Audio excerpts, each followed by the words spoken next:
আসসালামু আলাইকুম সবাইকে। আশা করি সবাই ভালো আছেন। এক্সপার্ট হলিডে 365 এর পক্ষ থেকে সবাইকে অনেক শুভেচ্ছা। আজকে আপনাদের সাথে আলোচনা করব যে নরমালি ভিজিট ভিসার ক্ষেত্রে কানাডার ভিজিট ভিসায় হচ্ছে এখনকার সময় যেটা হচ্ছে রেজাল্ট অনেকের আসছে না বা রেজাল্ট আসতে অনেক বেশি দেরি হচ্ছে। সো এক্ষেত্রে আপনারা কি করতে পারেন বা এক্ষেত্রে করণীয় কি আছে রেজাল্ট না আসার ক্ষেত্রে সেটা সম্পর্কে আপনাদের কিছু ধারণা দিব। সো ফার্স্ট অফ অল যারা কিনা অলরেডি অ্যাপ্লাই করে ফেলেছেন অ্যান্ড আপনাদের কোনো ধরনেরই আপডেট আসছে না, সেটা পজিটিভ হোক বা নেগেটিভ হোক, কোনো না কোনো আপডেট তো ডেফিনেটলি আসবে।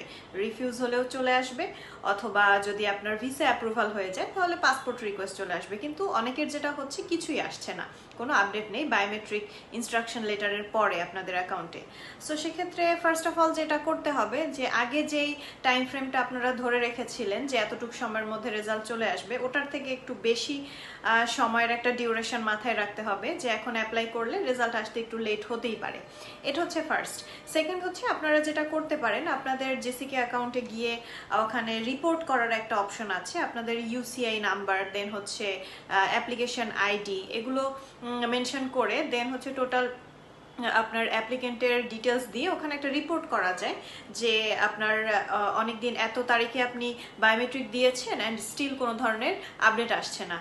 এটা হচ্ছে 2 নম্বর উপায়। আর নাম্বার 3 যেটা করতে পারেন, আপনাদের এমন যদি হয় 4 মান্থস ওভার হয়ে গিয়েছে এখনো কোনো ধরনের রেজাল্ট আসছে না, বা হচ্ছে তারও বেশি সময় হয়ে গিয়েছে, আপনারা ওয়েট করছেন যে রেজাল্ট আসলে কি পজিটিভ হলে তো হলো, নেগেটিভ হলে আবার রিঅ্যাপ্লাই করবেন। সো তাদের ক্ষেত্রে আমি যেটা বলতে পারি, আপনারা 4 মাসের বেশি হয়ে গেলে সেক্ষেত্রে আপনারা যেটা করতে পারেন আরেকবার রিঅ্যাপ্লাই করে ফেলতে পারেন সেম পাসপোর্ট থেকে।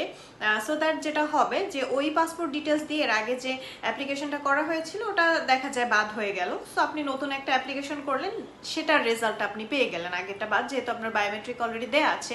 সো এটার কোনো ঝামেলা নেই। সো এই 3টা কাজ আপনারা কিন্তু করতে পারেন। ফার্স্ট অফ অল ওয়েট করার কোনো বিকল্প নেই। সেকেন্ডলি হচ্ছে একটা রিপোর্ট করতে পারেন, অ্যান্ড থার্ড হচ্ছে আপনারা অনেক বেশি সময় ওয়েট করে ফেললে তখন আপনি আরেকবার রিঅ্যাপ্লাই করে ফেলতে পারেন উইদাউট দ্যাট আপডেট। সো এগুলোই করা আসলে পসিবল, এর বাহিরে খুব একটা কিছু করার সুযোগ নেই। আরেকটা উপায় আছে, সেটা হচ্ছে আপনি তাদেরকে যেই অ্যাকাউন্ট থেকে হচ্ছে গিয়ে আপনি সব ধরনের ডিটেলস হচ্ছে আপলোড করেছেন, ওই অ্যাকাউন্টের ডিটেলস দিয়ে একটা মেইল করতে পারেন আপনার আইআরসিসিতে।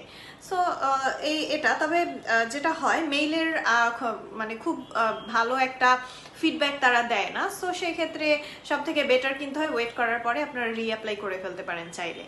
সো এগুলোই আসলে করণীয় আছে, এর বাহিরে খুব একটা করণীয় নেই। আর এটার কারণ হচ্ছে অনেক বেশি অ্যাপ্লিকেশন সাবমিট হওয়ার কারণে কিন্তু এই প্রবলেমটা রিসেন্টলি দেখা দিয়েছে। কারণ হিউজ হচ্ছে গিয়ে অ্যাপ্লিকেশন হচ্ছে বাংলাদেশ থেকে ক্যানাডিয়ান ভিজিট ভিসার জন্য। সো এটাই কিন্তু অনেক বড় একটা কারণ যে তাদের রেজাল্টগুলো বা আপডেটগুলো বা পার পার্সন দিতে হচ্ছে একটু টাইম লাগছে। সো এটাই আসলে ছিল আজকের ভিডিও। আশা করি আপনাদের কিছুটা হলে বোঝাতে পেরেছি যে কি করতে পারেন আপনারা এক্ষেত্রে। এছাড়াও ভিসা অ্যাপ্লিকেশন সংক্রান্ত যে কোনো হেল্পের জন্য অবশ্যই ভিজিট করবেন আমাদের অফিস, অথবা কল বা নক করতে পারেন স্ক্রিনে দেওয়া নাম্বারে। ধন্যবাদ।